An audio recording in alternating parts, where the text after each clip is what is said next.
Housing and Insurance will come to order. Without objection, the chair is authorized to declare a recess of the committee at any time. This hearing is entitled Restoring Prosperity in American Communities, examining the failures of the status quo housing policy. Without objection, all members will have 5 legislative days within which to submit extraneous materials to the chair for inclusion in the record. I now recognize myself for 5 minutes to give an opening statement. Today's hearing about restoring prosperity in American communities by examining the failures of status quo housing policy. This is an important topic that we have correctly devoted a lot of attention to in this Congress and, frankly, in previous Congresses. Thus far, over the last 12 months, the subcommittee has held 6 hearings exploring various aspects of how everyday Americans are having their lives impacted by bad government decisions and failed federal policies on housing. The result is reduced prosperity, reduced customer choice, and reduced optimism that things are going to get better anytime soon. People aren't believing that it's really transitory. Making matters worse, as we will hear from testimony today, is the alarming notion that the local input in the process doesn't even matter or isn't necessary. In fact, sometimes it's treated as a barrier. Instead of working collaboratively with local mayors, supervisors, and other county officials to balance the needs of residents in their own communities, all too often bureaucrats, whether in state governments like Albany or in Washington, D.C., want to impose mandates on places like Orangetown, Nyack, New York City, Cincinnati, Middletown, Lincoln, Nebraska. Ironically, it's the local citizens who are forced to implement their overreaching and excessively expensive policies, and to add insult into injury, they're the ones that end up footing the bill. So, by the way, these same bureaucrats say that anyone who opposes these ideas isn't just wrong, they're mean-spirited and selfish people. But simply put, bureaucrats pushing these ideas don't really care about what local residents think. They have an agenda, and they're seeking to push it, and it's almost like no matter what, they're inclined to not listen. So today, hopefully, we'll give voice to local communities and a more wide-ranging set of views. So in Congress, every member is dealing with some aspect of affordable housing. Members of our committee are particularly focused on legislation that provides solution. I especially want to thank my colleagues Mike Flood from Nebraska and Mike Lawler, who many of you know locally. They've been some of the most committed members on housing policy, hosting roundtables in their districts and advancing legislation to try to address the issues. So for our 7th hearing, we decided to travel to New York, to our colleague Mike Lawler's district, so that we could see firsthand the impacts that poorly designed, heavy-handed federal, state, and local housing mandates are having. Folks in Rockland County find themselves in a situation that's become all too common in areas around the country. Housing's already been too expensive, and now inventory is limited. Lawmakers' response to force mandates sounds good on paper, but ends up hurting affordability and availability for residents most in need. These impacts are real. I look forward to addressing them with our witnesses today. And so today I would like to welcome the testimony of Mr. Ralph Amakuchi. Mr. Amakuchi of Amakuchi Associates, PC, is here on behalf of the Institute of Real Estate Management, the New York chapter. The Honorable Teresa Kenny, she's the supervisor of the town of Orangetown, New York. Mr. John Ketchum. Mr. Ketchum is a fellow and director of cities at the Manhattan Institute. And Ms. Leah Goodridge. She is the managing attorney for housing policy at Mobilization for Justice. So we thank you for taking the time to be here today. And without objection, your written statements will be made part of the record. Mr. Amakuchi, you are now recognized for 5 minutes to give your oral remarks. Chairman Davidson and members of the committee, thank you for inviting me here to testify at this important hearing. My name is Ralph Amakuchi. I am the managing partner of Amakuchi Associates, PC, attorneys at law, concentrating in real estate. Our firm concentrates its real estate practice in areas of landlord-tenant matters, buy and sell transactions, bank representation, commercial leasing, and representation in front of the New York State Division of Housing and Community Renewal. I'm an active member of the Institute of Real Estate Management, IREM, where I am a certified instructor. I hold the Certified Property Manager, CPM designation, and I serve as Vice President of Education for the New York chapter. I am also an adjunct assistant professor of real estate accounting at New York University's Schack Real Estate Institute and in the Civil Engineering Department at NYU's Tandem School of Engineering, as well as an adjunct professor in the accounting department of Manhattan College in the Bronx, New York. Today, in more and more communities, hardworking Americans are unable to rent or buy homes due to increased housing costs. These rising costs are driven by a lack of supply created by barriers to development and burdensome laws currently in existence that increasingly make it extremely challenging to build housing at almost any price point, particularly at affordable to low and middle class families. The total share of cost-burdened households, thus paying more than 30% of their income to housing, increased steadily from 28% in 1985 to 36.9% in 2021, while other households have been priced out of the communities altogether in their search for affordable housing. This is not sustainable, particularly in a period of high inflation. It's crucial that we start now to enact policies that will incentivize new housing production. As Congress examines approaches to address housing affordability, I implore the committee not to use failed state-level housing policies as a prototype. Many states, including New York, have enacted policies that have an adverse effect on the creation of affordable housing units and current conditions of existing housing. I would like to specifically address the Housing Stability and Tenant Protection Act, the HSTPA, which was passed in New York in 2019, that negatively affects renters and discourages affordable housing development. The HSTPA removed virtually all incentives for owners to renovate rent-stabilized apartments vacated by long-term tenants. This resulted in more than 30,000 units remaining vacant. The HSTPA capped the amount of individual apartment improvements at $15,000 over 30 years, which translated to about $83 a month of additional rent, when the true cost to rehab a unit is approximately $100,000 to $150,000. The HSTPA also removed vacancy decontrol, which allowed owners to raise rents to market when the tenant vacated the apartment. No municipality has vacancy control. In the 2019 law essentially states that if a renter leaves an apartment, no matter what happens, the rent stays the same. Even California, with the perception of being very punitive against property rights, an owner can reset the rent when it becomes vacant. Stabilized rents in New York City buildings are set each year by the Rent Guidelines Board, which voted in June for a 3% increase for one-year leases and a 2.75% increase for the first year of a two-year lease and 3.2% for the second year of a two-year lease. However, fuel, utilities, labor, maintenance, administrative costs, insurance, taxes, rent-stabilized multifamily buildings rose by 8.1% from April 2022 to March 2023. Instead of looking at New York, I would recommend members of the committee immediately act on the following measures, and that my colleagues and I believe will have a positive impact on housing affordability and help increase the nation's housing supply.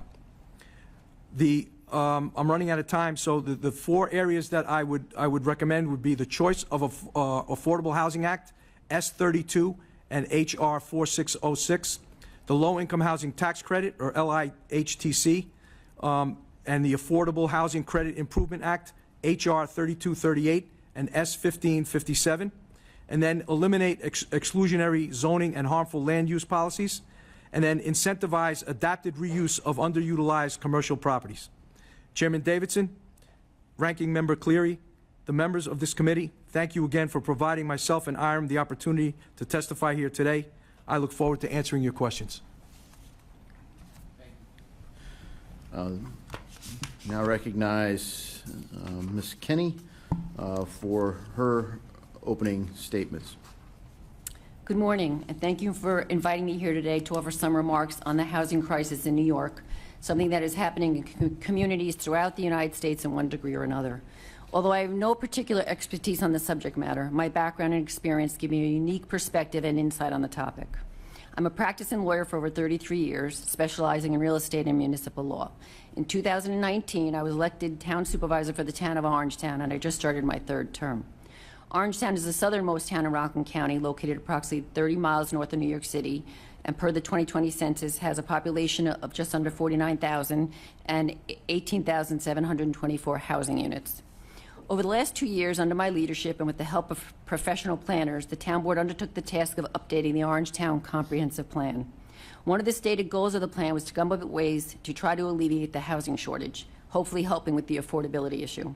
Going through this process helped me to gain a better understanding of the issues from a more localized level. But more important than all of that is that I am a mother of 2 young adults, aged 27 and 29, both whom are currently renting because they cannot afford to purchase a home of their own. Moreover, I have watched as their friends and colleagues have moved out of New York to places like North Carolina, Colorado, Pennsylvania, and Tennessee for jobs in locations that are much more affordable to live, and it's very likely that these young New Yorkers will not return. As to what is causing the housing crisis, it is complicated, and there are several factors at play. Sadly, there's no quick or easy answer on how to fix it. I will start with how I believe it got started. Well, there's already a bit of an affordability issue before COVID. It was made significantly worse when COVID hit. Thousands of New York City residents, now able to work from anywhere, fled the city and relocated to the suburbs, creating a huge shortage of homes and driving up the sales prices even higher. It was a simple case of supply and demand, and it happened throughout the entire region. Further fueling the shortage and rising home prices is that many seniors, like myself, are opting to age in place. With their mortgages paid off and the cost of renting so high, it is simply more cost effective to remain in their homes, removing these properties from an inventory that might otherwise be available. Similarly, young couples in their starter homes with a 3% interest rate are not moving to larger homes due to the increased interest rates and house prices. Another factor affecting affordability that cannot be ignored in New York State is the high real estate taxes. Using a homeowner in Orangetown with the home appraised at a market value of $612,000, the tax burden is approximately $14,000 a year, adding another $1,167 to their monthly costs. Factor that in with high interest rates and home prices, and many people just cannot afford it. Another obstacle facing municipalities is their outdated zoning laws, most of which were adopted many, many years ago. These laws traditionally call for single-family homes, separate and far away from any downtown or commercial areas. To this day, town boards across New York State, including my town board, are hesitant to change zones or approve projects that are not consistent with this outdated zoning approach. Any mention of multifamily, cluster, or mixed-use housing is frowned upon and seen as too urban by many. Any talk of transit-oriented development, which allows more density by train stations, is rejected outright. However, what those pushing single-family homes as the only means to address the housing shortage need to understand is that even a builder can find land, the approval process in New York is expensive and lengthy, adding to an already high cost of new construction. With fees from everything from the building permit to the land use board applications and consultants, these added costs in terms of both dollars and time are what deter many builders from building single-family homes. Add in supply-side challenges that are just now recovering from COVID and a tight job market, and it's clear that the single-family housing market will not be solving the housing shortage any day soon. While the causes of the problem are to some extent obvious, the more difficult question is what can be done to solve them and to foster more housing growth. I will start by saying clearly and unequivocally that any proposals coming from the state or federal government should be in the form of an incentive.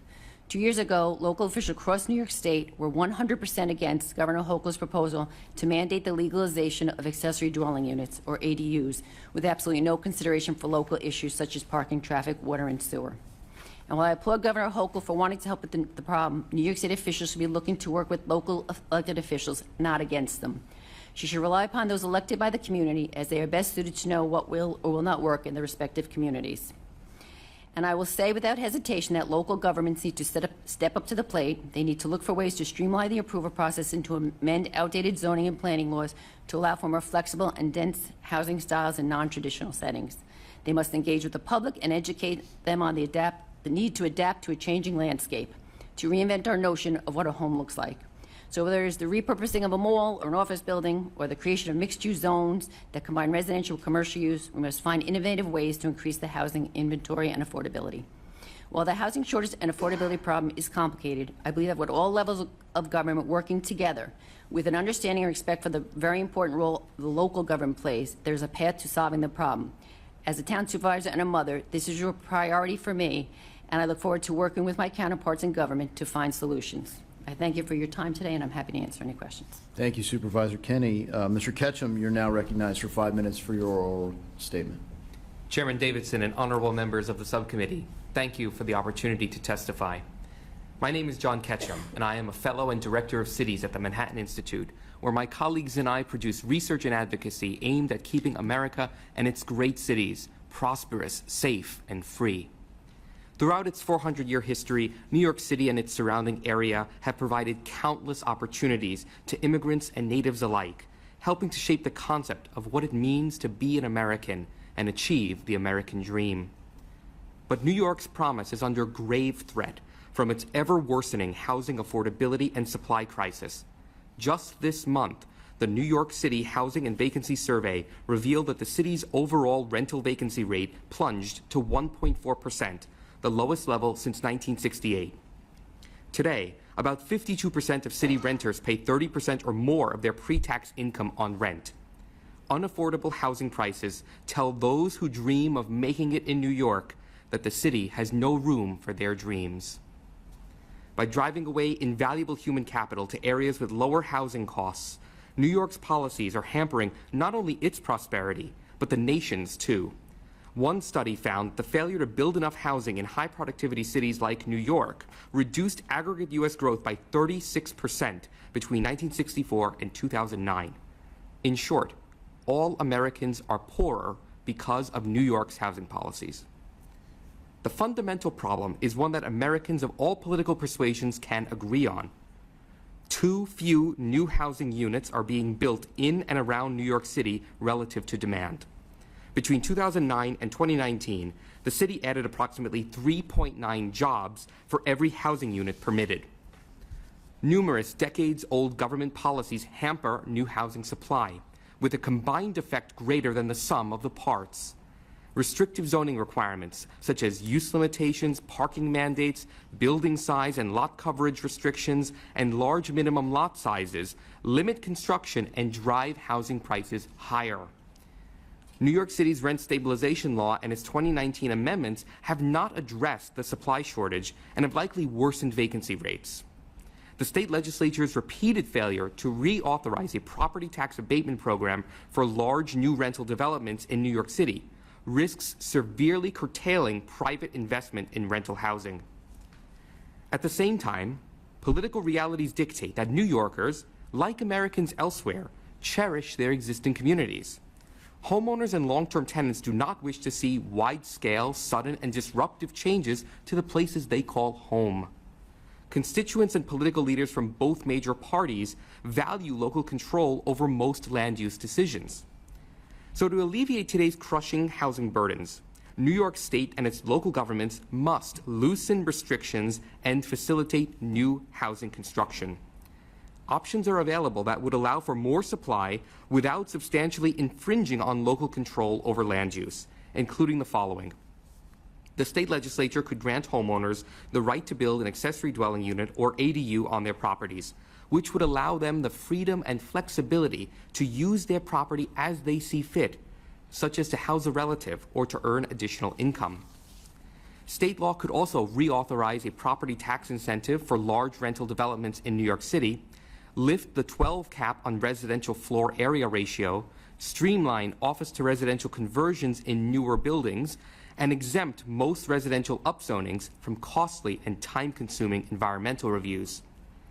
The Adams administration has proposed constructive measures to eliminate parking mandates, allow ADUs and more office-to-residential conversions, and upzone residence districts citywide to allow gradually for more housing supply where there is demand for it. For its part, the federal government can foster new housing production without infringing on traditional boundaries of federalism by reforming tax cost recovery. Shortening depreciation schedules or adjusting depreciation deductions for inflation are ways of reducing the net cost of development, encouraging greater private housing investment. Though daunting, New York's housing challenges are not a matter of technical infeasibility, but of political will to adopt the policies necessary to build more housing. Time is of the essence. New York's long-run competitiveness, and most importantly, the well-being of its residents are at stake. Thank you, and I welcome any questions. Thank you, Mr. Ketchum. Ms. Goodridge, you are now recognized for 5 minutes to give your oral statement. Chairman Davidson and honorable members of the committee, thank you for the opportunity to testify this morning. My name is Leah Goodridge, and I'm the managing attorney for housing policy at Mobilization for Justice, one of the largest legal service providers in New York. In my role, I supervise a team of lawyers who represent low-income tenants facing eviction. In the last 12 years, I have litigated on behalf of hundreds of tenants, an experience which has afforded me a front-line view of the housing crisis. I also determine housing policy in New York. In 2018, former New York City Mayor Bill de Blasio appointed me to the New York City Rent Guidelines Board, which determines rent levels for rent-regulated apartments. There, I read reports and data, heard from experts, and both tenants and landlords alike. For the nearly 4 years that I was on the board, I saw how rent stabilization operated in policy and practice. We're here today to examine the failures of status quo housing policy, and New York is the ideal place to center this discussion. This is an opportunity to examine what works and what doesn't work. Rent stabilization works.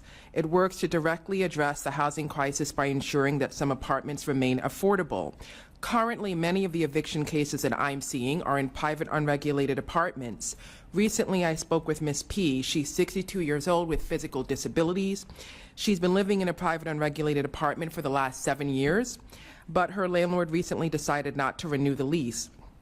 From the landlord's accord, she's up to date with rent, and there have been no disagreements. Yet, this is how it works when housing isn't regulated. Tenants like Ms. P become ensnared in a vicious housing market that likely won't yield an equally affordable apartment. And now, predictably, she is facing eviction with nowhere else to go. Ms. P's experience is a direct response to critics who argue that rent stabilization shouldn't exist at all.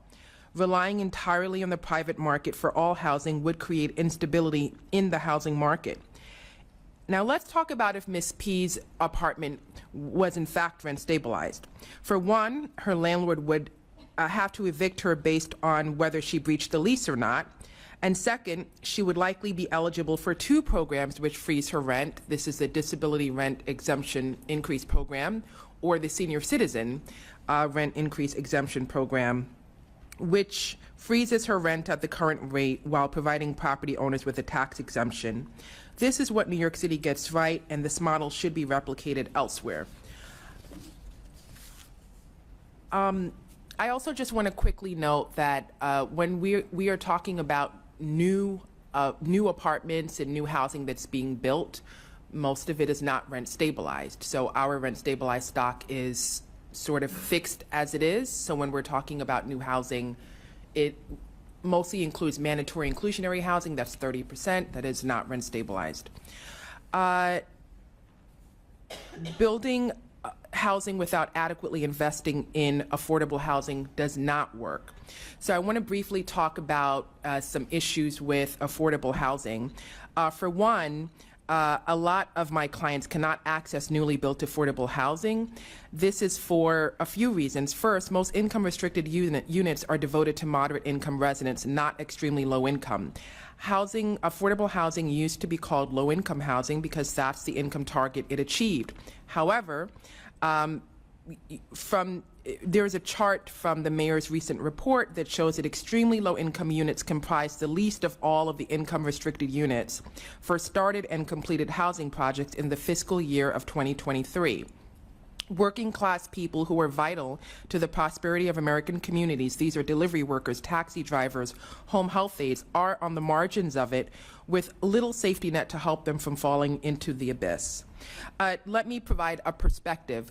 Sometimes a lot of affordable housing that is available, the income might start at $60,000, it might start at $80,000 to be eligible to even get into an affordable housing, and these are the income-restricted units. Sometimes the actual rent is $2,000 for a studio in the Bronx.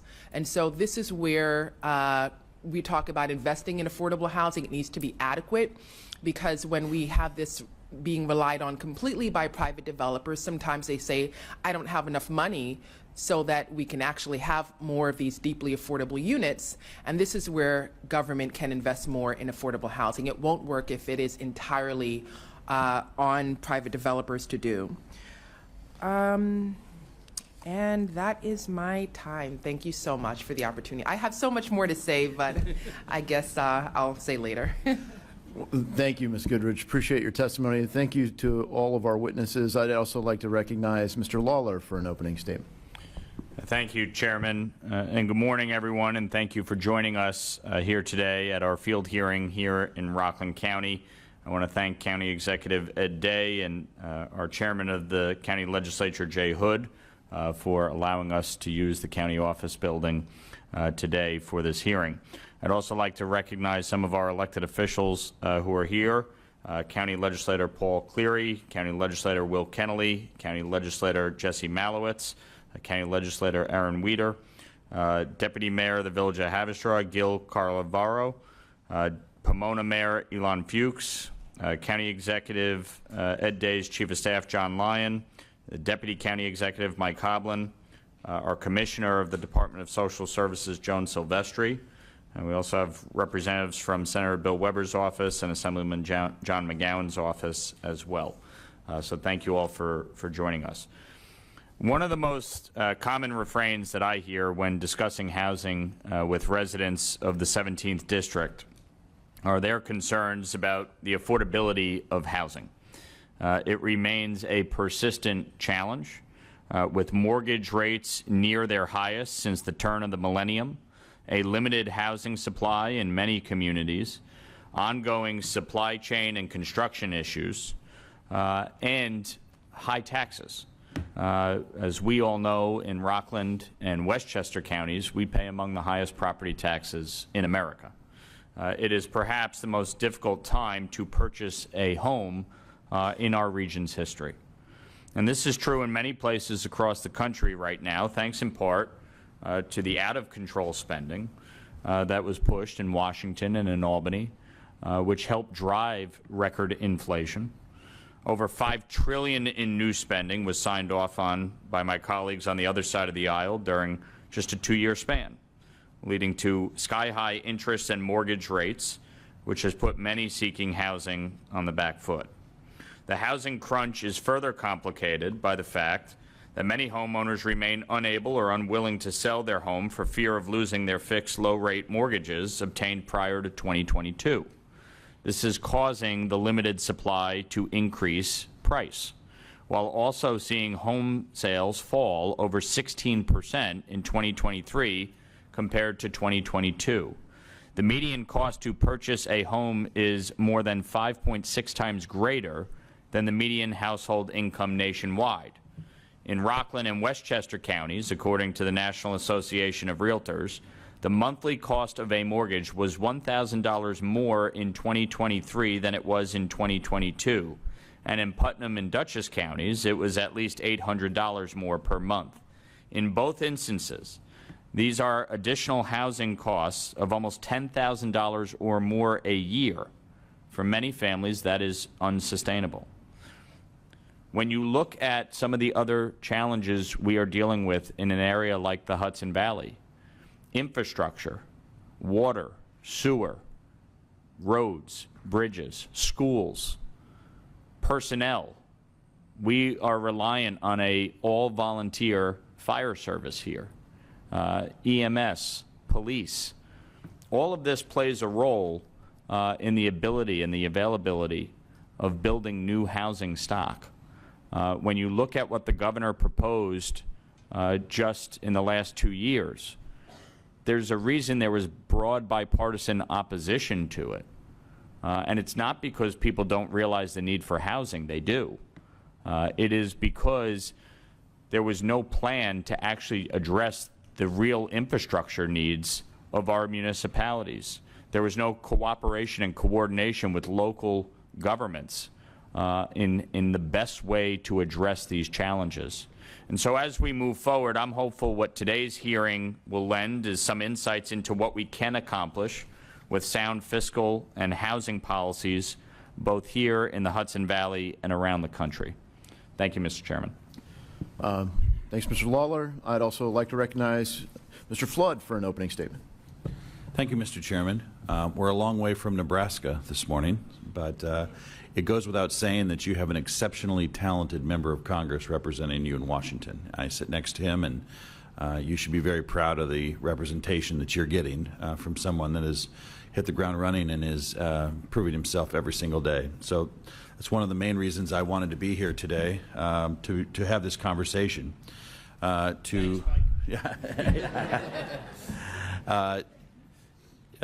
Supervisor Kenny mentioned that 3.9 jobs were being created for every one housing unit, I believe, in her testimony. We have the same issue in my district, where we have, in the state of Nebraska, 80,000 open jobs. And our ability to fill those jobs rests solely on our ability to have the housing for them. And in the last 3 years, really since 2019, we've seen inflation of 16% in housing costs just to build. And on top of that, the interest rate now is hovering 7 to 9% depending on the day. So I'm interested in talking about solutions for especially workforce housing. I am the author of a bill that is called Yes in My Backyard Act. Mr. Ketchum and I briefly touched on that before this hearing. I'd like to have the opportunity to unpack that. And I will tell you, as a member of Congress, I recently read about the significantly large number of indictments concerning housing in the city of New York.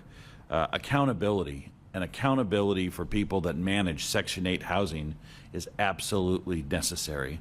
It undermines our ability to care for the most vulnerable, make sure they have the right kind of housing, but also if we're failing in public housing, we're failing in America everywhere else. And so as a member of Congress, I applaud the work of the U.S. Attorney in the Southern District of New York, and we are following this across the nation. With that, I yield back, Mr. Chairman. Thanks, Mr. Flood. We'll now turn to member questions. I recognize myself for opening questions. And our hope is that we'll do at least 2 rounds through this, and we'll be a little more free-flowing with questions. But thank you for your opening statements and your expertise. Ms. Goodridge, I just want to follow up on one of the things you referenced in your opening statement about unregulated housing. And I thought everything's regulated in New York. So I just want to clarify, there are planning and zoning laws, there are some level of regulation. What do you mean when you say unregulated housing? Not subject to rent stabilization, not subject to price controls? Not subject to rent stabilization. Yeah, so not price-controlled housing. For example, it might be a 2-family house that has an apartment. So, yes. Okay, thanks. I just want to be clear. I would turn initially to Mr. Amakuchi and Supervisor Kenny. So while expanding the supply of housing is obviously critical, it's equally important to recognize the sovereignty of local jurisdictions in making these decisions without heavy-handed effects of either state or federal authorities. Some people, I note that Martha's Vineyard doesn't want high-density housing, for example. And the people of that place should probably decide whether they have high-density housing, not someone from Washington, D.C. Lots of people agree with that, but they might feel differently about a suburb next to a city. Mr. Amakuchi, could you speak to efforts at the state level in New York to implement high-density zoning and what communities have done in response? Well, there's many communities in New York that are going to resist with high-density zoning, and I think if it's done intelligently, it's something that could be taken into consideration. The people that are looking to increase the number of units that we have in New York State, I think we should focus on the low-hanging fruit, where if you can relax some of the burdensome laws that have been passed in the last couple of years, I think that that would free up a lot of units and be able to accommodate, not everybody, but some of the people that are looking for housing. But as far as the zoning, I'm not a proponent of eliminating all zoning. I'm a proponent of being smarter with the zoning. Okay, I think that high-density zoning in certain areas might make sense. But ultimately, the local government would make the decision on that. Absolutely, that's not a federal. That's not a federal. I'm sorry. Yeah, just so you know, I want to turn to Ms. Kinney so I get some input from everyone on this. And you know, you're trying to grow jobs. There's lots of opportunities, but how, as a local government official, do you balance those decisions? So I think one of the perfect examples is the talk of these ADUs, which were mentioned. 2 years ago, the governor was looking to basically mandate it. The local municipalities could not allow them. Basically was going to, you know, we have all these environmental reviews and all these things required. That was going to be out the door. Anything to have these ADUs. So of interest is the town of Orangetown actually has an accessory dwelling unit on our books. If an owner in Orangetown lives in the house for 15 years, they're going to remain in part of the house. They can have an accessory dwelling unit. It's a way to keep our seniors in their home and afford it. The way it was being proposed from the state was, I could come in and buy a house that is basically a two-family without consideration for our parking, which we already have issues in parts of town, traffic, water, sewer, all the things that are local. So that's when I say that the state and federal government, to the extent there, needs to work with the local governments. There's things we can do. We have to be creative, and again, we're unique in Rockland County for having this on our books. So it's something that I would encourage the other municipalities early movers, to look at. that is a growing option for a lot of folks to be able to add to density on single-family lots. And I'll just try to get a little time from you, Mr. Ketchum. You've experienced and researched the issue of bureaucracy in the administration of programs. To shed light on the problem, I introduced a bill that will establish an independent commission to reform HUD, to update some of the authorizations, to try to deal with benefit cliffs and standardized income and asset tests, things like that, problems that the people that administer these programs say impact their ability. So could you provide some examples at any level of government on the cost of bureaucracy and the disruption of the intended effect? Thank you for the question. We can look to New York City for a good example in the ULURP process, which is triggered upon rezoning applications. That is a formally 7-month process, but it often takes much longer. It involves costly environmental reviews, and just going through that process can add up to $50,000 in the eventual cost of a housing unit that is built. Not to mention the time that it takes. That's according to the Citizens Budget Commission. And so right there you are seeing the addition of costs to an already expensive housing market, where land value is already very high, where New York is a place where lots of people want to live because that is where the action is. That is where all the jobs are in the area. That is where opportunity is. So your land value is already going to be high. Your construction values are also going to be high. And if you layer on top of that additional bureaucratic costs, then you are going to make any type of housing you build out of reach of practically anyone.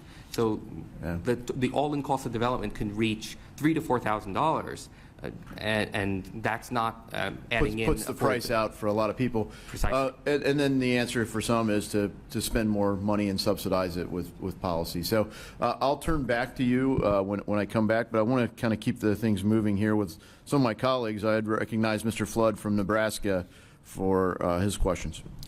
Thank you, Mr. Chairman. Mr. Ketchum, in your written testimony provided to the committee prior to today, you talked about homeowners as site value capitalists. Can you explain to me what you mean by that term? Yes, thank you for the question. So I can relate it to the issue of ADUs. ADUs are an economically valuable entitlement to homeowners. They encourage homeowners to add more housing supply by granting them the ability to add supply where there is demand for it. And so this provides a property right. It provides the homeowners the freedom and the flexibility to use their properties in the way that they see fit, not the way that heavy-handed bureaucracies would have them see fit. So there is a balance here. The state and local governments need to work together to plan for growth. And sometimes when ADU restrictions are so onerous in that they prevent homeowners from adding this supply, well, then you're just not going to get that type of supply growth that you really need to move the needle to provide the growth and the economic opportunity that people are looking to obtain in moving to New York. Following up on that, these environmental reviews, talk about what kind of a barrier they are. This is something I don't think we have in my part of the country, but talk about what is an environmental review and what is its impact on housing supply. An environmental review is mandated under state law for instance, discretionary zoning actions, upzonings, and that means that within the process of upzoning, there is a months or even years-long requirement to study all of the environmental impacts, even for what could be a relatively mundane type of development. My colleague wrote a paper in 2020 looking at a very straightforward residential redevelopment. I believe it was a florist, and then they wanted to go up with housing. That took over 900 pages of environmental impact statements and reviews, and that only adds to the costs of new development. And those costs are going to be passed on to the eventual unit buyers or to the renters of that unit. So we need to find ways of making development costs feasible and to lower them so that more deals will pencil out and that those savings can then be passed along in the form of greater affordability to the eventual renters or home buyers. Well, given the emphasis on environmental reviews, how do these reviews treat multifamily housing and creating denser neighborhoods, which by every argument would be more energy efficient? Do they reward multifamily housing, these environmental reviews? Quite the contrary. In fact, they represent a bias in favor of the status quo because they essentially put the burden on new development without recognizing the risks of the status quo. If you do not build enough environmentally friendly multifamily housing in New York, you will divert population growth to other areas of the country that are more dependent on automobiles, less dependent on mass transit. So you are essentially not looking at the holistic environmental impact, but you're looking at only a very small regionalized impact, just a site-based impact, in fact. So I don't think it really makes a lot of sense to require these environmental impact statements for residential developments in the greenest city in the country, New York City.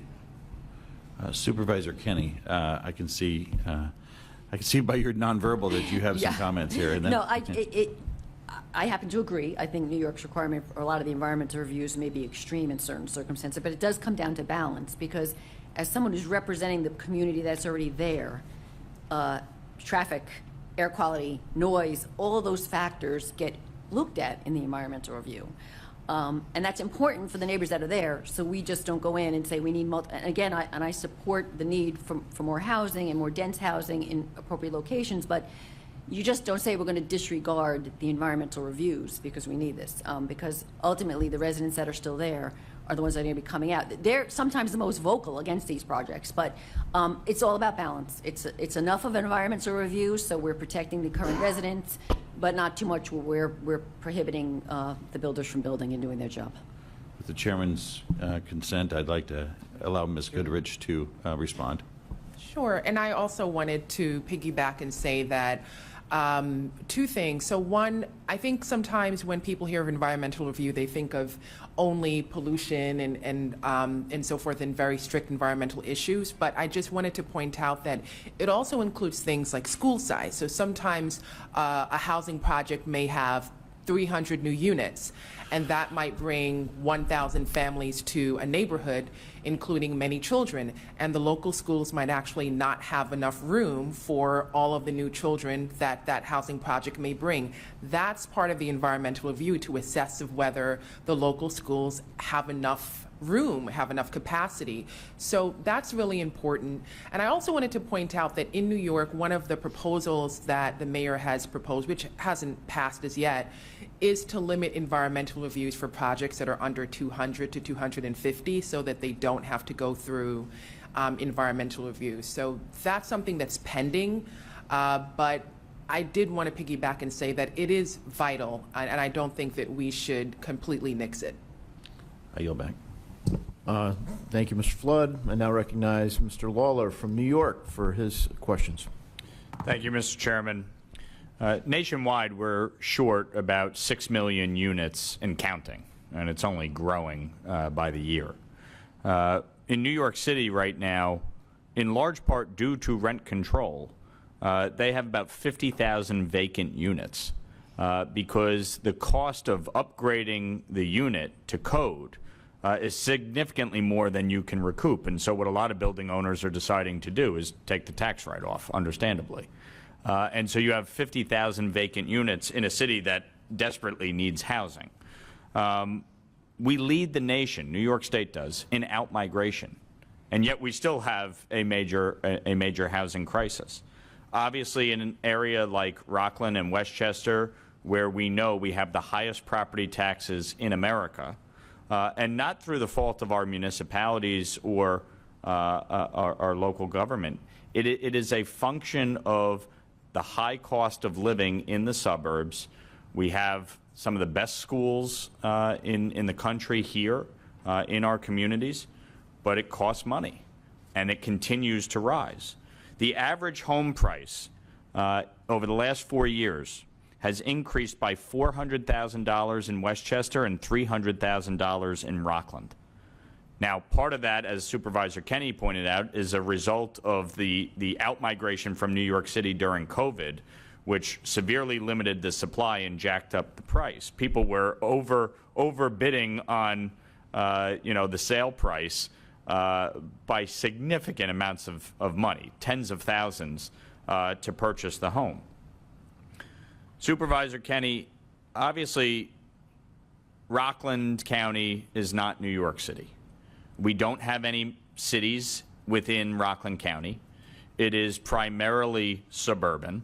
We do have, obviously, a number of villages, downtown business districts, but it's primarily single-family residential with some, high-density housing.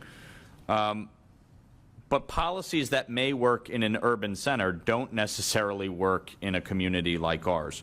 What are some of the things Orangetown has done in recent years to address some of the housing shortages, whether it is PAC zoning to build, senior living, whether it be rentals or purchase?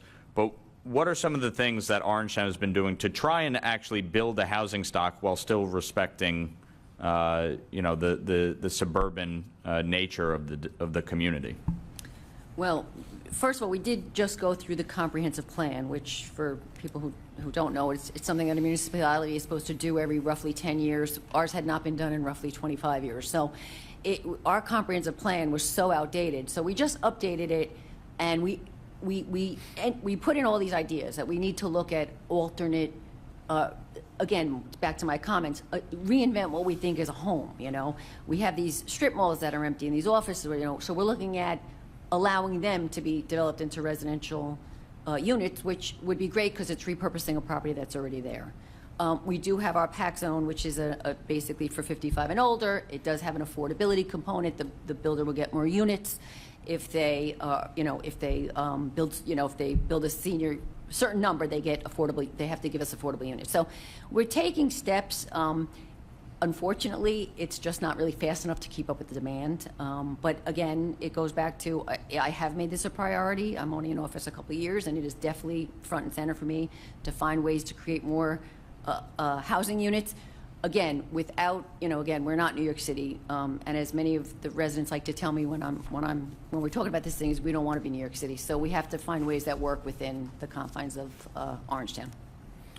Mr. Ketchum, from the Manhattan Institute standpoint, what are some of the things that suburban communities can and should be looking at compared to, a more urban center where it might be, obviously easier to develop multi-family housing and/or obviously high-density housing when you're talking about high-rises and other types of housing?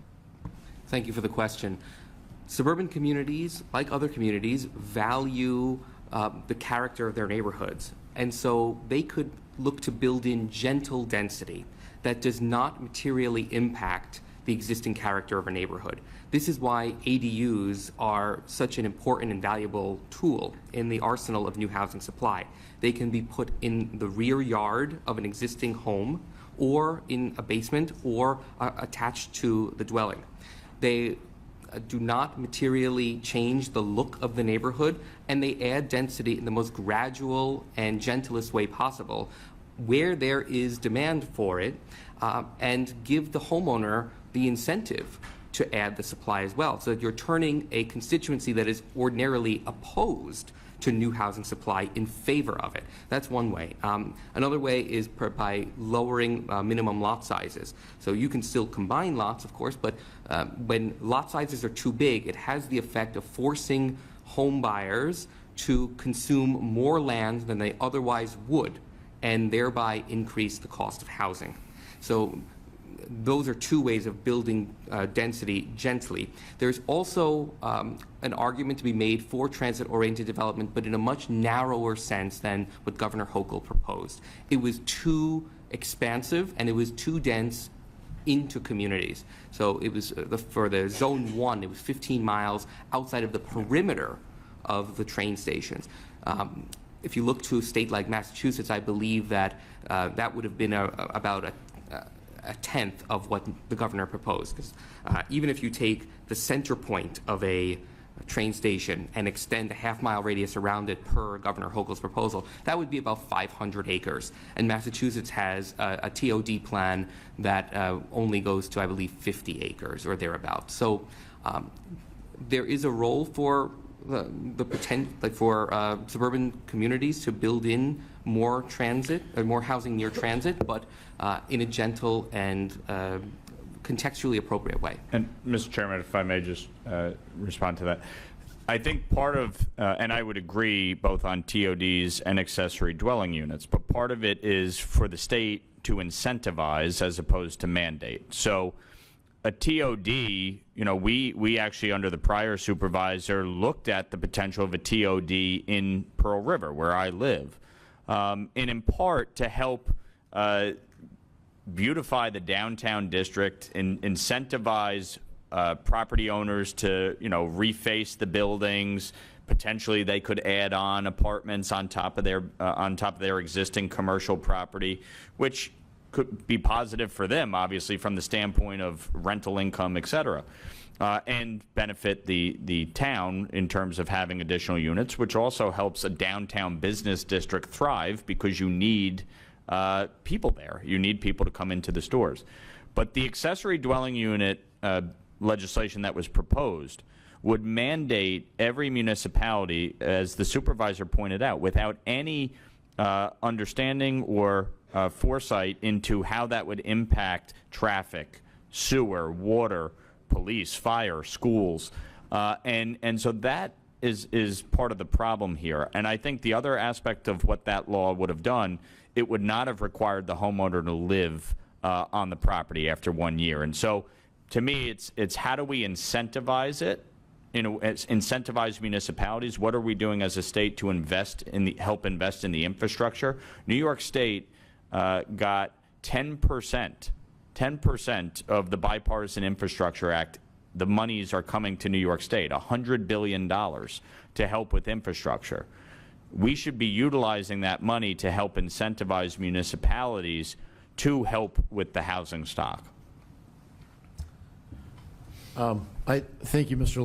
Lawler. I recognize myself for another round of questions. We'll hopefully have at least one more round after this. But I kind of want to pick up on HUD and kind of tying together HUD, which is focusing on the whole country, And what we were talking about with planning and zoning. I mean, frankly, is there anyone who believes that local planning and zoning laws shouldn't prevail over state or federal zoning laws? I don't think on the panel anyone does. They're advocates for that. The reality is policies get brought up, just like the one Mr. Lawler said, that do reach past that. And then certainly some of the policies aren't just planning and zoning policies. So picking up where I left off with you, Mr. Ketchum, are there, and maybe for the panel, are there specific issues at the local level where we should be aware that relate to HUD or federal agency policies that are impacting the ability for local communities to make their own decisions? Thank you for the question. The most cost-effective use of HUD dollars is in rental vouchers, that kind of subsidy, rather than subsidizing project-based affordable housing development, which tends not to go quite as far. There was a tax foundation report that found that low-income housing tax credit developments were more costly than private market developments. So if you allow the private market to build and then expand voucher subsidies, you would get the best of both worlds. So it's a matter of looking for the most cost-effective use of HUD dollars, and vouchers tend to be the best use of that. Thank you. Mr. Amakuchi. Yes, I totally agree with Mr. Ketchum. You have a bill, the Choice in Affordable Housing Act, that is floating around in Congress and in the Senate right now. Iram and myself and a lot of people that I'm associated with would absolutely support that and think that that would be a great way to go. We think that increasing the number of Section 8 vouchers around the country would absolutely help the lower income, which is the area of expertise that I have. I deal with a lot of low-income families. I have 48 units, 90% are Section 8. A lot of my counterparts don't like to deal with Section 8 because of some of the onerous requirements that are put on them. I think if we can address that, I think that would incentivize more use of vouchers.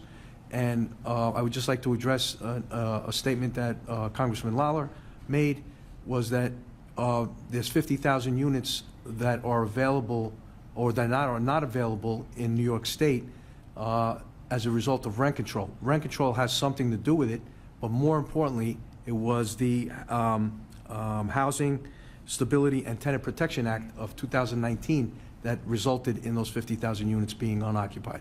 Okay, those created enormous disincentives to owners to invest in apartment units. And what's happening and what will happen is you're going to have a housing stock similar to NYCHA, which I would like to address a comment that Congressman Flood made.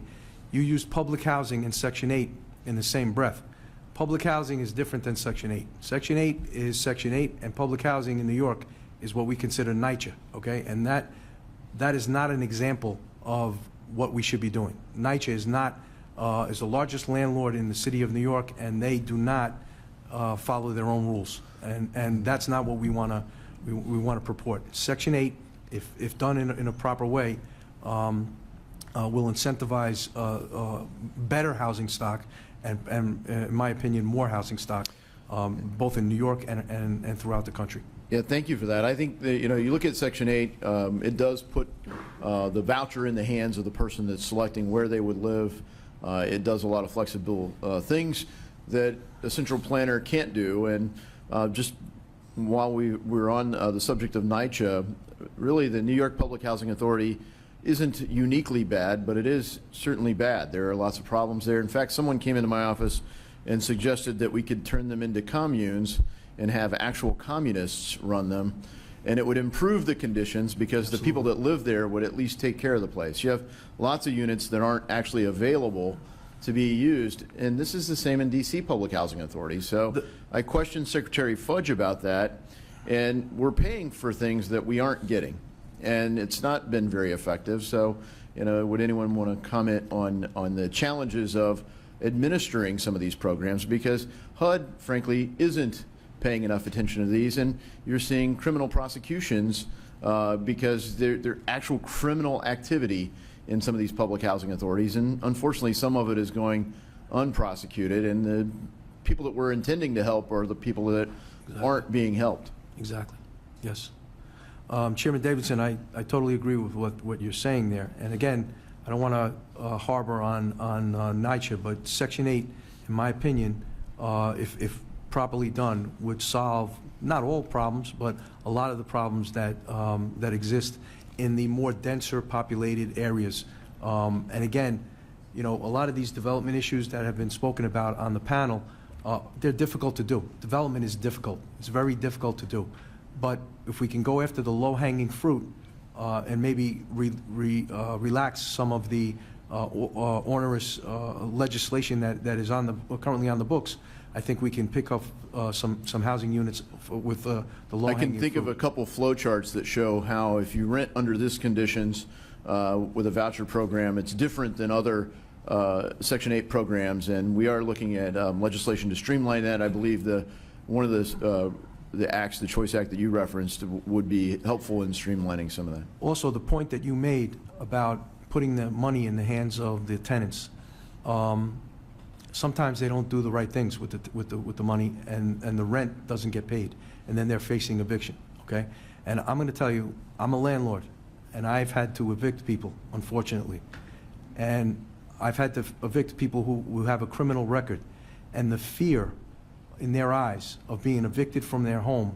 versus facing a police officer putting handcuffs on them is mind-boggling. Okay, the fear of losing your home is incredible. Okay, it's a fear that a lot of people, thank God, don't have to experience. But I have had the disappointing opportunity to be able to witness this. And so instead of passing a Earned Income Act where you give the federal dollars directly to the tenants, maybe you increase the vouchers that are out there. There are municipalities that It strikes a different balance. The city of Yonkers has 7,000 a waiting list of Section 8 vouchers. They're no longer accepting applications because they can't do it. But these vouchers are gold. If they're used in the right way, they're gold, and they guarantee that the rent is being paid. So whatever else the tenant is doing, that person is going to be pretty much guaranteed that they're going to have a roof over their head. And that's a basic need that everybody has. Thank you for that. I now recognize Mr. Flood for questions. Thank you, Mr. Chairman. Mr. Yamaguchi, let's just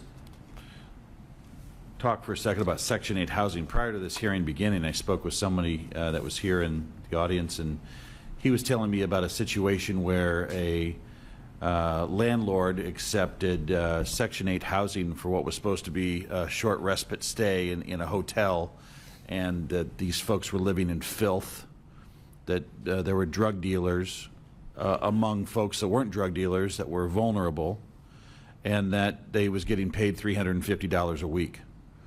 Who do you go to report that, to get that cleaned up, and does it get cleaned up in this state? It does. In this state, it does. And He didn't seem to think so. So well, the people who do you call? Who do you call? You call the public housing agency that's responsible for that Section 8 voucher. Every Section 8 voucher is issued by a local public housing. And they will follow up and they will solve that. Well, here's what will happen. You're required to have a yearly inspection, okay? When I turn over a Section 8 housing unit to Section 8 and accept their federal dollars, I give it to them in pristine condition. Has to be, otherwise it won't pass inspection, okay? Every year that unit gets inspected, okay? Checks for smoke detectors, for... What if there have been like 1,500 calls to this unit over the course of 12 months? Do they look at that? Well, I can't speak for everybody, but they should be. They should be. Are they? I guess it depends on the... I'm not interested in your opinion. I'm interested in what you know as fact. Sometimes they don't follow up. Okay. Sometimes they don't follow up. Can you explain the difference for me in New York between rent control and rent stabilization? Yes. Rent control was established right after World War II, okay? And it actually was a federal mandate across the country because soldiers were coming back from World War II, and there had been a lack of development around the country for housing units. And unfortunately, scrupulous landlords took advantage of that and raise the rent, and our veterans coming back from, saving us from the Nazis had no place to live. So the government felt that we had to put some controls on the rising cost of rent. Now, in 99% of the municipalities out there, rent control went away. It sunsetted, okay? But in New York, it stayed. Subsequently to that, in 1974, New York and Westchester and some other communities in New York State passed what they call the Rent Stabilization Act, okay, which is rent regulation, okay? So it's different than rent control, but it does the same thing. At some point, it actually the Rent Stabilization Act of 1974, which is a New York State act, is actually worse than rent control, because with rent control, you actually, if you have a rent control unit, after every 2 years, you get a higher percentage of increase than you would under the Rent Stabilized Act that was passed in New York. So that was passed in the 70s to try to further curtail the rising cost of rents in New York City and some other municipalities. Thank you. I want to ask Supervisor Kenny and maybe Ms. Goodridge, manufactured housing is something that our GSEs, Fannie Mae and Freddie Mac, say is a priority for them to address the housing crisis because it's more affordable for working families to get into manufactured housing. I think it's a real option in states like mine. My concern for you is your land is so much more expensive here than it is in a rural state. So could you, Ms. Kenny, speak to that? And when I'm talking about manufactured housing, I'm talking about homes with a pitched roof. I'm not talking about trailers. I'm talking, and I think there's a development in Hagerstown, Maryland, where they're really going deep on this, and it's a real option for working families. Is this something that would be attractive to you as a local leader? Well, I'm certainly willing to consider any options that would help with the problem. But I will say, just as a coincidence, a lot came up, a vacant lot not far from my house. It's an acre. They're asking $695,000. $695,000. I don't know if they're going to get it, but that is going back to the cost of land and how valuable it's become. Certainly something we can look at. I know it's been used in the past by individual property owners, like someone maybe would buy that and it would be more, to put a prefab up, maybe more cost effective. But yeah, I don't think it's prohibited in my town, in the code. I know some of my neighbors have done the prefab houses. Certainly something to look at, but again, it goes back to the issue of the cost of the land. One comment before I go to Ms. Goodridge and for her opinion is, in my home state, we have this thing called tax increment financing, where if you purchase this $695,000 lot, you could basically not pay property taxes for the next 15 years, and you could use what your property tax bill would be on the improved, actually, and you pay that, but it pays down a bond that the city uses to put streets and make good things happen in that area. Do you have any tools like that in the state of New York available to you? Not that I'm aware of. They will pay property taxes on that. I mean, they will be paying it on it, but it's also based upon the value, and usually that's based upon the construction. In this case, so the taxes will be much lower. There's only, unless you start getting into the business arena where they're bringing jobs and there's all sorts of incentives there. But for a single-family home or even a two-family home, you're not going to get it now. Ms. Goodridge, you want to respond? My mind went immediately to back in old times when Sears used to ship the home. Yeah, I obviously I'm open to all kinds of housing measures, and in New York in particular, I'm a tenants' rights attorney, but a lot of my clients, including myself, we advocate for more home ownership. And unfortunately, it's very difficult to be a homeowner. In New York, in order to be a homeowner, it's a lot of co-ops and condos, and so more housing would be helpful. I wonder if it's okay if I address some issues about rent stabilization. Sure. Sure. So one issue, we were discussing a bit about rent stabilization before, and often it's one of the main criticisms is that there is no means testing. And I also wanted to point out that for NYCHA, New York City Housing Authority, that's often also criticized, even though that's means testing. NYCHA has a lot of problems, obviously, but one of its main problems historically is that it hasn't been fully funded as it should be. It needs more. A lot of the disrepair is because it needs more money to be fully funded. When it was originally put into place, a lot of thinking around it was that this was a temporary measure, and obviously poverty, unfortunately, doesn't last 5 years like what was thought for public housing. I also wanted to quickly address and just say that we do need a mix of housing. Rent stabilization is important. Every single housing doesn't need to be rent stabilized, but it's important that we have a mix. For example, Section 8 was mentioned. There's been a measure, and I mention that because there's been a measure to move all types of housing to private. So Section 8, for example, a lot of my clients, they have Section 8. A lot of landlords don't take Section 8. They'll flat out say, I don't take Section 8, even though that's unlawful. There are lots of reports about this, lots of lawsuits. And so while we do want to increase Section 8 and we want to fund it, we also have to be honest and cognizant about the fact that even that form often has its challenges. I see a question coming. Oh, okay. And then can I ask you a quick question, and then I'll yield back here? Yes. I talked to Mr. Amakuchi about abuse of Section 8 housing by landlords. Have you seen this? Is it remedied? Do they take it seriously? So I was going to say, so let's say that there's a Section 8 tenant, like I think you mentioned earlier, and then there are issues in the building. If that tenant goes to that PHA, the public, or the housing provider that's Section 8, and they say, well, my neighbor's doing this or this is happening, they're going to tell them, go and talk to your landlord. And if they go and talk to their landlord, it's really just hit or miss if they're going to do anything, and some do and some don't. So in my experience, the housing authority that runs Section 8, and that, in New York could be NYCHA, it could be HUD, it could be HPD, there are various types of Section 8. In terms of the wider problems, that is going to go back to the landlord, and if a tenant raises them, they're almost going to be laughed at and say, well, go and talk to your landlord. What are you talking to us about this for? Okay, I yield back. Thanks, Mr. Flood. I now recognize Mr. Lawler for questions. So there's no question we want to help those who need the assistance. And I think obviously there are programs both through HUD and in New York State to do that.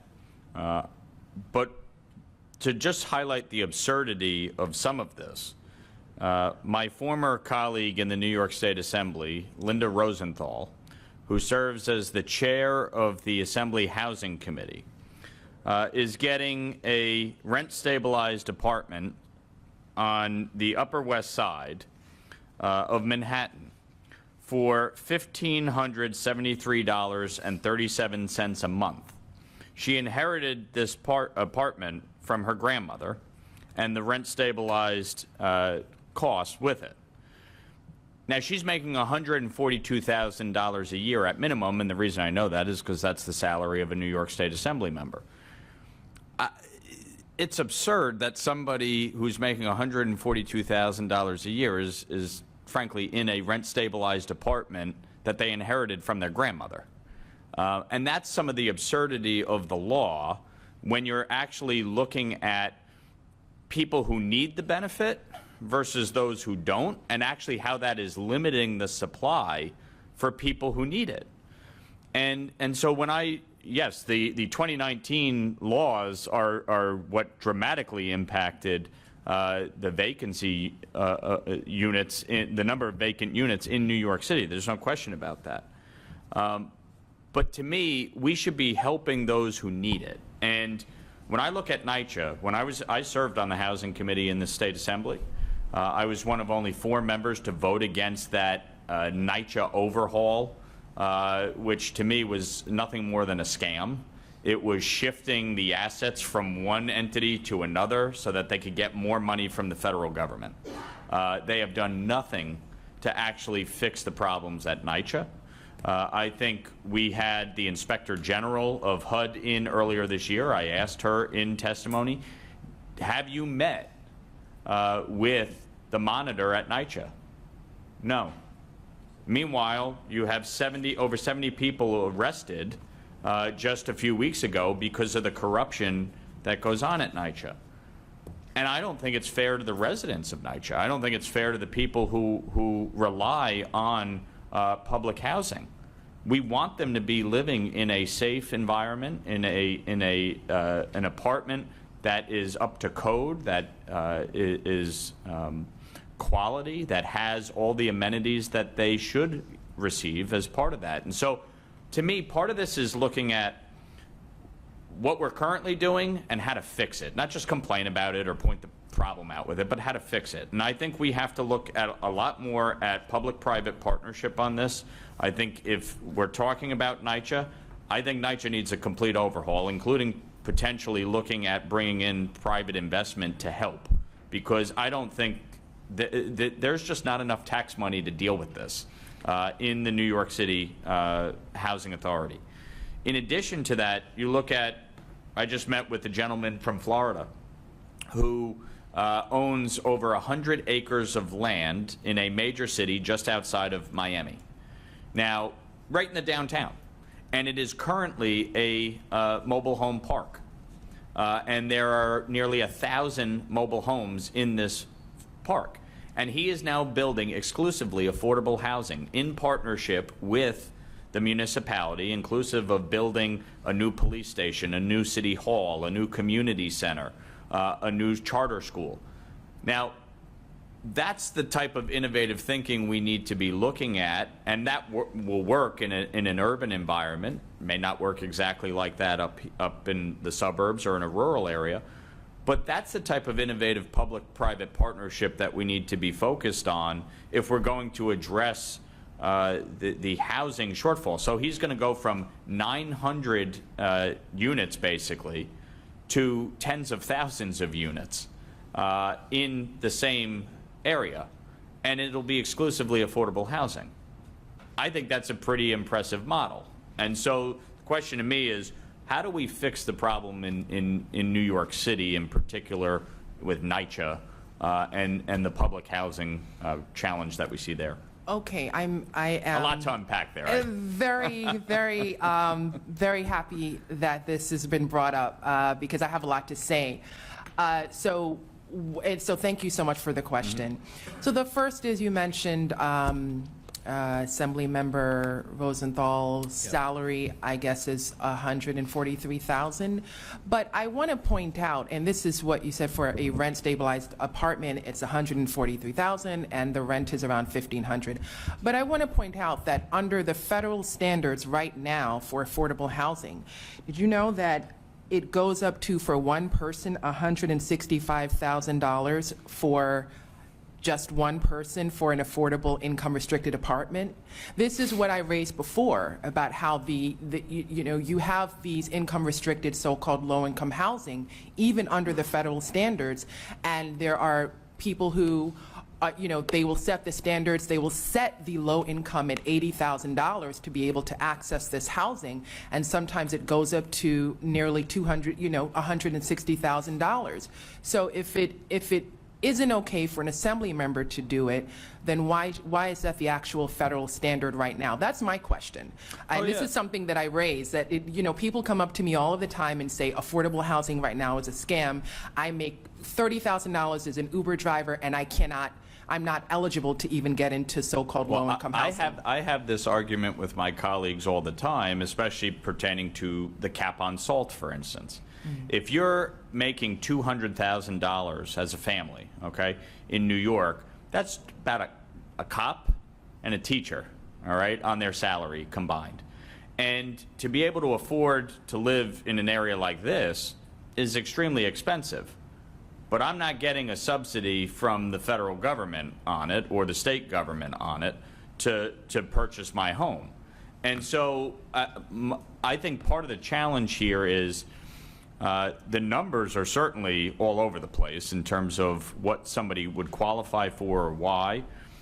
But $142,000 is significantly higher than, the median average in this country as part of as far as the salary goes, and certainly in the state of New York and certainly in the city. So if she's in a rent-stabilized apartment, and you're looking at where everybody else is, that to me is part of the challenge here. And so if you own the building, what are you supposed to do when your taxes continue to go up, when utilities continue to go up, and you can only charge X amount? We have a real crisis here across the board, both in terms of the people who own the buildings being able to afford them, as well as then obviously people being able to afford rent. Yeah. And what I'm saying is they're everyday New Yorkers, aside from one assembly member who make even more than that salary. Oh, agreed. And they're eligible for affordable housing, and people who make extremely low income are not. And I think it's very problematic, and it needs to be fixed. In terms of NYCHA, let me just point out, I've actually sued NYCHA a bunch of times, so I'm not I'm not You're like the intimately familiar. spokesperson for NYCHA. But again, it needs to be it needs to be funded. That is the main issue. It needs to be funded. The residents validly complain about it being in disrepair, and a lot of that is, there are other models that's been explored right now about privatizing it and all But do you of it. think there's maybe not privatizing it Right, completely, but do you think that there's a way to get a public-private partnership that would actually address the problem? Because I'll just tell you, having served on the Housing Committee in Albany, now on the Housing Committee down in Washington, I don't think the problems are just money at NYCHA. I think it is far bigger than that, and that there needs to be a real overhaul in the way that it's looked at. Certainly, there needs to be an overhaul in, the entire housing agency, but money is at the source of a lot of the issues. Even with amazing management, with the best person that could possibly lead NYCHA, at the end of the day, it's still going to have black mold, as a lot of my clients have. It's still going to have mushrooms growing out. They're still going to have no heat, no hot water in the dead of winter, even with an Well, these A-plus buildings person are running old. it. I mean, they need to be completely old. Right, and the source of that is going to be investing in it, which I just wanted to point out that the Housing Crisis Response Act is a move in the right direction with $150 billion to invest in fair and affordable housing. Thanks, Mr. Lawler. I recognize myself for a round of questions. This will be the last round that we have, so we'll each take one more round of questions. A lot of what we're talking about is math, and I always enjoyed math as a student, and I remember this idea of, you solve an equation, you try to fix as many of the variables as possible and focus on one of them. And a lot of this is dynamic, so we're trying to solve all the variables at the same time.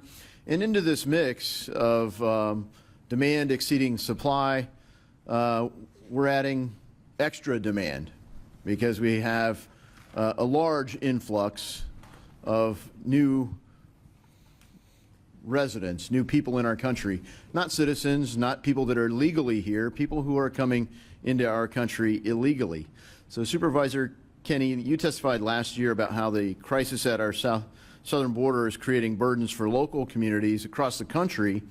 Can you talk specifically about what has transpired between your Orangetown, New York, and New York City Mayor Eric Adams when the city tried to house hundreds of undocumented migrants in an Orangetown hotel? It was 340 single male adults. That was the number that they were looking to house in a hotel in Orangetown, which the town obtained, took legal action and prevented it. So we are actually still in court in two legal matters, basically with lawyers being paid by New York City on that matter. But what we are seeing still, and it's part of the cause and effect, I guess, is what we've started to see is homes being purchased by investors, and we are finding multiple families living in there. And it's sad because it's not safe. The town of Clarkstown, which we're in right now, they had 15 homes that had multiple families, most of them migrants, living in the basement, living in rooms with crock pots or whatever they had to do, whatever. So they had to get administrative warrants and go in. We in Orangetown are just starting to see it. We have identified 2 or 3 homes that we are seeing that, we're getting calls that there's, too many people living in the house. And so it is another issue we have with landlords. A lot of landlords, whether they're a BlackRock or an individual buying multiple homes and then sticking as many people in there as they can. So it is definitely something that the municipalities... Kind of at odds with the intent of the local zoning, right? Exactly. So do you think it's a good use of taxpayer resources to have to spend money to challenge mandates of these kind of powerful government programs, or frankly, in the case of some of the federal policy, actually violations of federal law that say that some of these folks shall be detained, shall be deported, and yet they're being transported all over the country, showing up in communities and confronting local governments with challenges like you're facing. So not only are we spending the resources at the federal level, it's causing local governments to spend resources as well, right? Yeah. Even worse, New York State has given New York City, I gave up with the number, but $2 billion plus or whatever. And they're using those dollars to hire lawyers to sue local municipalities. I think those dollars would be way better spent to deal with the problem in New York City than trying to force municipalities who are not equipped for it. We don't have housing to defend ourselves. So it definitely, to me, is almost a slap in the face to all the taxpayers of Orangetown that our taxpayers are going to sue us. But yeah, I think people in Ohio have been encouraged by seeing the reaction in places like New York and even New York City, where people are recognizing, oh wow, this really isn't sustainable. I mean, you're talking about what would be, around the 10th largest state if all of these new illegal immigrants into the United States under the Biden administration were in one place. It would be like a 10th largest state. I mean, this is at a scale that is unprecedented, and at a scale that is not sustainable. And it's the same kinds of challenges that we talked about with planning and zoning. And when you have massive influx of demand, these people need to live somewhere. It far outpaces what was already a problem, even without it. So communities are being confronted with unsustainable challenges in a lot of ways, as the need for supply of housing is hard to keep up with the demand. If you see great economies, the job growth is outpacing the ability for housing to be constructed. And into this, you drop 10 million extra people. And America already has a planning and zoning system for new residents. We recognize about 1 million new citizens legally every year. And it's a fair debate whether we should do it illegally or not. But I just wanted to highlight the impact on housing of this extra surge. So thanks for your prior work on it. Good luck with resolving your lawsuits with your state, and hopefully we'll have success in turning off the fire hydrant. We went down to the border. I think all 3 of us were down there in January with the speaker, and we were highlighting the problem. And we didn't necessarily need another trip to the border to highlight the problem. People know that the border system is broken. But one of the folks that we were talking to was saying, we don't need more buckets to catch more water. We need somebody to turn off the fire hydrant. And there's just a massive flow in. So some of the proposals deal with just spend more money. And the reality is you got to get to the root cause. In the case of securing our border, come through the lawful ports of entry, enter our country legally, that can be done. I hope we do it. And I think it will have some impact on local communities with the cost and availability of housing. With that, I'd recognize Mr. Flood. Thank you, Mr. Davidson. I think Mr. Lawler made a good point about the difference in Rockland County compared to a lot of other counties in the United States. Your median household income is $106,000 with an average home price of $609,000, where the county I live in has an average home price of about $175,000 and our median income is about $60,000. So everything is relative. And so Supervisor Kenny, that doesn't mean you don't have working poor or poverty in Rockland County. Do you have an issue with dilapidated homes of your existing housing stock in your town of Orangetown, or can you speak even to the greater Rockland County area? I can speak to Orange. I mean, the Rockland County, even though we're a small county, we're very distinct towns. You will find Clarkstown and Orangetown are probably the most similar situated. We do have our fair share of homes that, whether it's a senior in there that just can't take care of it, or it's been foreclosed on and is a zombie home. And then the municipality we do have a process in place for property maintenance and to improve the properties and things like that when it happens. So fortunately in Orangetown, it's not an overwhelming problem. I think if you move to other communities within Rockland County, you will find that problem. But I just want to say, I was in Lincoln, Nebraska, and I'm ready. How much was that price of a house? I'm ready to come. Lincoln's median income a little higher. Okay. Not that high, though. But, well, one thing I would offer to you is, we run into this issue, too, especially with the silver tsunami coming with an older population that are fixed income on Social Security or whatever retirement they have. As energy prices rise, one of the things that I've found that is underutilized, and the federal government commits a lot of resources to weatherization. And weatherization programs and the USDA programs and the other federal programs that are available will do anything from put new siding on a house to a new door to a new heating and air conditioning system to new windows. And new windows make a home look like it's brand new. And I think it's twofold. It helps that maybe senior citizen on a fixed income lower their monthly energy costs by, maybe $100, $200, which is real money. But it also improves the neighborhood, and suddenly when that house in the neighborhood looks better, the person owning the next worst looking house starts to up their game.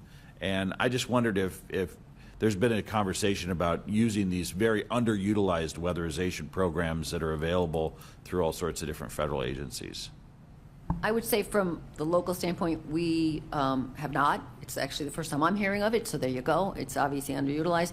We do have a lot of county and state programs to help with either the heating costs and more like that, the water, so they keep their essential services going. But I'm not aware of any where they help with the roofs or the windows. So. Well, one of the best things about multifamily or even duplex housing is that once we move an elderly, maybe a widow or a widower, out of that home, it frees it up for a family to come in and take advantage of that home so that we can welcome more families in and still take care of our more mature population. So you have a unique set of challenges here, and land cost is something, wrapping my head around it, I don't know how you provide that affordable housing without some creativeness. So with that, thank you to everybody. This has been very informative, and again, thank you for the invitation, Mr. Davidson and Mr. Lawler, for being here. I yield back. Thank you. I now recognize Mr. Lawler. Thank you, Mr. Chairman. I just want to go back to Mr. Amakuchi. You mentioned a few items that you think would be helpful: the Choice and Affordability Housing Act, expanding the low-income housing tax credit, incentivize adaptive reuse of underutilized commercial properties, among other things. One of the things that I've talked to a number of people about has to do with opportunity zones and expanding it to allow for ordinary income as opposed to only capital gains. What are your thoughts on that? Actually not too familiar with the opportunity zones around the state, but I think that anything that you can do. So this was under the Tax Cuts and Jobs Act from 2017. The opportunity zones allow for you to deduct on the capital gains only. Right. And so most people who own multifamily housing, for instance, are mom and pop. Right. It's the local cop and teacher who invested in a rental property, or whatever the case, but they're mostly on ordinary income. And so the question is, and Mr. Ketchum, maybe you have some thoughts on this as well, would this be beneficial to allow, as opposed to just capital gains, to allow for ordinary income to be deducted? Well, of course it would be beneficial. Again, it's like when you have a loss on a or a paper loss on a property that you own, the federal tax laws don't allow you only up to $25,000 to deduct any of those losses against your ordinary income.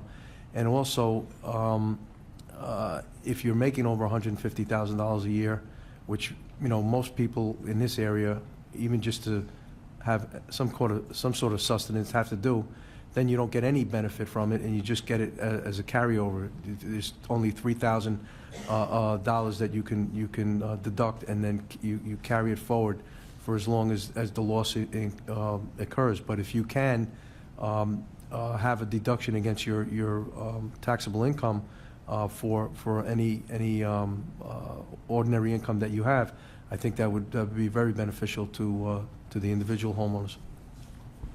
If I may add. Yes, please.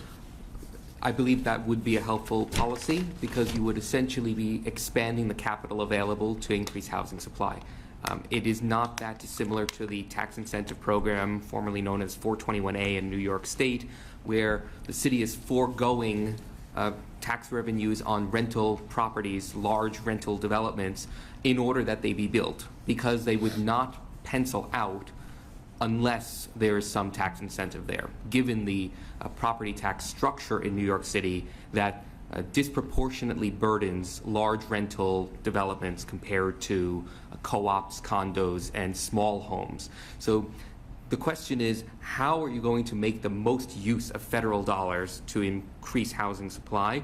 And you can do so through direct subsidy, but you can also take cash streams like foregone tax revenues and roll that into the capital stock available to build more supply. And so in that way, I think that it would prove helpful.